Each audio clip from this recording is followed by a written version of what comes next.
প্রভাত খবর দিনমণির সঙ্গে রয়েছে আমি অমৃতা। আর বছরের প্রথম দিন বলে কথা, আর কল্পতরু উৎসব। সকাল থেকেই দক্ষিণেশ্বর মন্দিরে ভক্তদের ভিড়। মায়ের সাজে নতুন বেনারসি, নতুন গয়না, থাকে বিশেষ ভোগ নিবেদন। প্রত্যেক পুণ্যার্থীর একটাই প্রার্থনা, গোটা বছর যেন ভালো কাটে, সকলকে যেন মা সুস্থ রাখেন, ভালো রাখেন। আর দক্ষিণেশ্বর মন্দির সকাল থেকে ভক্তদের ভিড়, ছবিটা দেখুন, দেখাচ্ছি। কল্পতরু উৎসব বলে কথা। আর পাশাপাশি কাশীপুরের ছবিটা সেটাও তুলে ধরছি। আজকে বলা হয় যে শ্রীরামকৃষ্ণদেব কল্পতরু হয়েছিলেন, প্রত্যেকের আশা আকাঙ্ক্ষা তিনি পূরণ করেছিলেন। বছরের প্রথম দিন প্রত্যেকের একটাই আশা, ভালো কাটুক গোটা বছর।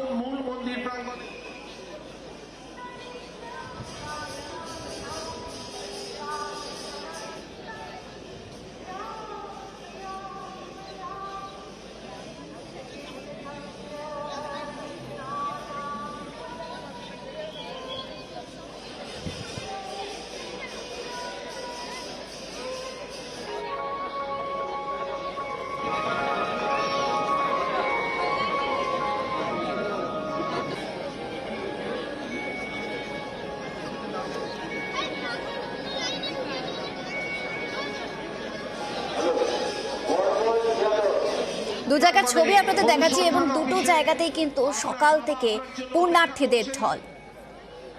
নতুন বছরের প্রথম দিন বলে কথা, একটাই প্রার্থনা, গোটা বছর ভালো কাটুক, সকলকে ভালো রাখুক মা। এবং কল্পতরু উৎসব বলে কথা, ভিড় কিন্তু প্রচুর, এবং ভিড় কিন্তু বেলা যত বাড়বে তত কিন্তু বাড়বে আরো। কাশীপুর উদ্যানবাটি এবং দক্ষিণেশ্বর দুটো জায়গার ছবি আমরা এই মুহূর্তে তুলে ধরেছি।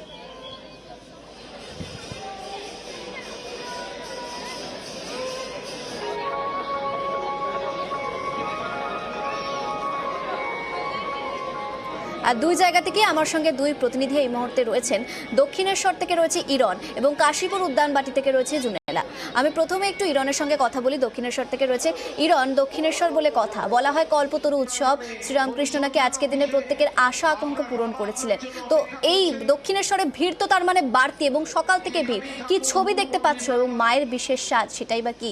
যে অনুসন্ধান অফিস রয়েছে সেখানে এসে আপনি আপনার বাড়ির লোকের সাথে অমৃতা, প্রথমে তোমাকে এবং নিউজ 18 বাংলার সকল দর্শককে 2024-এর অসংখ্য শুভেচ্ছা। নতুন বছর ভালো কাটুক এই প্রার্থনা করে মায়ের মন্দিরের সামনে এটাই সবচেয়ে ভালো হয়তো শুরু হতে পারে, তো সেই শুরুটা করছি। 2024 বছরের প্রথম দিন 1 জানুয়ারি উপচে পড়া ভিড় কাশীপুর উদ্যানবাটিতে যেরকম হয় সেরকমই হয় কিন্তু দক্ষিণেশ্বরে। দূর দূরান্ত থেকে মানুষ আসেন আজকে বছরের প্রথম দিন মা ভবতারিণীর কাছে তাদের প্রার্থনা নিবেদন করতে, মনস্কামনা জানাতে। এবং 1886 সালে রামকৃষ্ণ পরমহংসদেব তিনি কল্পতরু হয়েছিলেন, এবং এই দিনেই কাশীপুর উদ্যানবাটিতে বসে তিনি বলেছিলেন সবার চৈতন্য হোক, সবার চৈতন্য হোক। রামকৃষ্ণের সেই বার্তা অবশ্যই আগামী দিনেও এইভাবেই ছড়িয়ে পড়ুক, এটাই এমন প্রার্থনা থাকবে। পাশাপাশি থাকবে সেটা হচ্ছে যে কাশীপুর উদ্যানবাটির পাশাপাশি দক্ষিণেশ্বরের ক্ষেত্রেও কিন্তু প্রধান পুরোহিতের কাজ রামকৃষ্ণ ঠাকুর একসময় করতেন। তো সেই দিনটাকে মাথায় রেখে মানুষের আশা এবং মনস্কামনা জানানো। আমি একটু ছবিটা দেখাই, আমার চিত্র সাংবাদিক সুব্রত দেখতে পাচ্ছে, আমাকে দেখাবে যে কতটা ভিড় মন্দির চত্বরের ভেতরে। এবং অন্যান্য দিনের কালী পুজো বলো বা অন্যান্য যে কোনো পুজোর থেকে কিন্তু আজকের দিনের ভিড় অনেকটাই বেশি হয়। এবং এই ভিড়টা হচ্ছে ভেতরের ভিড়, অর্থাৎ মন্দির চত্বর প্রাঙ্গণে। এর বাইরেও দীর্ঘ লাইন রয়েছে, প্রচুর মানুষ কিন্তু ভোর রাত থেকে লাইন দিয়ে দাঁড়িয়ে রয়েছেন, তারপর তারা পুজো দিচ্ছেন। একে তো শীতকাল, ঠান্ডার একটা আমেজ, সেই আমেজের মধ্যে শীতের পোশাক জড়িয়ে মায়ের জন্য থালা নিয়ে এসে প্রার্থনা। দিদি, প্রত্যেক বছর এই দিনটায় আসেন? আজকের দিনটা আসার কারণ বছরের প্রথম দিন, সারা বছর যাতে ভালোভাবে সকলে কাটে সেই জন্যই এখানে পরিবার সমেত এসছেন নিশ্চয়ই? পরিবারকে নিয়ে এসছেন? আমি আর আমার মেয়ে। আপনি আর মেয়ে। কি প্রার্থনা, মানে সারা বছর ভালো কাটুক তো বটে, ভালো কাটুক, সবার ভালো কাটুক। এই যে ভিড় বা এই যে মানুষের উৎসাহ, এই ভিড়, এই লাইন দিয়ে হেঁটে যেতে, এটাও মানে একটা আলাদা আবেগ। হ্যাঁ অবশ্যই অন্যরকম। আরও যদি কয়েকজনের সাথে কথা বলি যারা আছেন দূর দূরান্ত থেকে যেমন এসছেন, মানুষ লাইনে এদিকে যারা এগোচ্ছেন, এবং রীতিমতো মাংকি ক্যাপ পরে লাইনে দাঁড়িয়ে। দাদা, এক তো কনকনে ঠান্ডা, মাংকি ক্যাপ পরে, একে শীত, সঙ্গে বছরের প্রথম দিন, আর মায়ের কাছে, ভবতারিণীর কাছে প্রার্থনা জানানো, কি বলবেন? মাকে বলবো সারা বছরটা যেন মা ভালোভাবে কাটে বা পরিবারকে ভালো রাখে। এখানেই না, এরপরে কি কাশীপুর উদ্যানবাটি যাওয়ার প্ল্যান আছে? না দক্ষিণেশ্বরী প্রত্যেকবারই আসেন? হ্যাঁ, প্রতি বছর আছে। প্রত্যেকবারই আসেন। আমি দেখাই, শুভ্রকে বলি যে যেরকম এই ভিড়টা দেখাচ্ছি, প্রচুর মানুষ, তারা দীর্ঘক্ষণ লাইনে দাঁড়িয়ে আছেন। আমি আরেকজনের সাথে কথা বলি। দিদি, কখন লাইন দিয়েছেন? একটু যদি ঘুরে যান ক্যামেরাটা। ওই ধরুন 6টার দিকে, 6টার থেকে লাইন দিয়ে দীর্ঘ লাইন তো, অন্যান্য দিনের চেয়ে আজকে ভিড় আরো বেশি। প্রচণ্ড ভিড়। প্রথমবার এলেন? হ্যাঁ, আমি প্রথমবার এবছর। মায়ের কাছে এই প্রার্থনা কি? পরিবারের সকলকে ভালো রাখুক, এই আর কি। কীরকম লাগছে বছরের প্রথম দিন মা ভবতারিণীর কাছে আসা? এখন তো ভালোই লাগছে, যখন মাকে দর্শন পাবো মনটা আরও ভরে যাবে। একদমই। বছরের প্রথম দিন মা ভবতারিণীকে দর্শন দিয়ে যদি বছরটা শুরু করা যায়, অমৃতা, মনে হয় সবচেয়ে ভালো, এর চেয়ে কিছু হতে পারে না। তার কারণ মায়ের কাছে তাদের মনস্কামনা জানানো, সারা বছর ভালো কাটুক, সবাই ভালো থাকুক, এই প্রার্থনা। আরও একজনের সাথে কথা বলি, মোটামুটি একটু ঘুরে যেতে হবে, ক্যামেরা ওই দিকে। তো এই সকালবেলা, মানে সূর্য ওঠার আগে থেকে লাইন নাকি?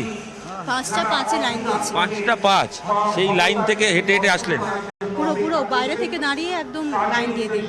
প্রথমবার না আগে এসে? আগে এসছি, এর আগের বার এসেছিলাম এই পয়লা জানুয়ারি প্রথমবার, সেকেন্ডবার। এই প্রথম দিন আসার কি টানে আসেন? মায়ের টানে। আর মায়ের টানে মানে প্রথম বর্ষ মাকে দর্শন করব, সেই বর্ষটা যাতে ভালো হয়, সেই জন্যই মেনলি তার টানেই আসা। বিশেষ প্রার্থনা, মনস্কামনা নিশ্চয়ই মাকে জানাবেন। একদম। এই সবার ভালো, নিজের ভালো, এটাই তো মায়ের কাছে। হ্যাঁ, কল্পতরু উৎসবের দিন এমনি কাশীপুর উদ্যানবাটি এবং দক্ষিণেশ্বর এই ভিড় চোখে পড়ার মতো।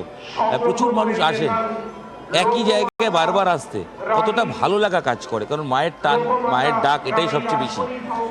মানে এটা হচ্ছে একটা টানই আকর্ষণ বলতে পারেন, যেটা বারবার টেনে নিয়ে আসবে। একবার আসার পরে যখন আরেকবার আসার, সেটা তো মায়েরই পুরোপুরি ইচ্ছে, পুরোপুরি মায়ের ইচ্ছে। আপনাকে আটকাবো না, কারণ আপনার লাইন এগিয়ে যাচ্ছে, কারণ দীর্ঘক্ষণ থাকতে আরো কিছু অসুবিধা নেই, লাইন তো আরো এগিয়ে আছে। ফ্যামিলি নিয়ে এসছেন, তাই তো?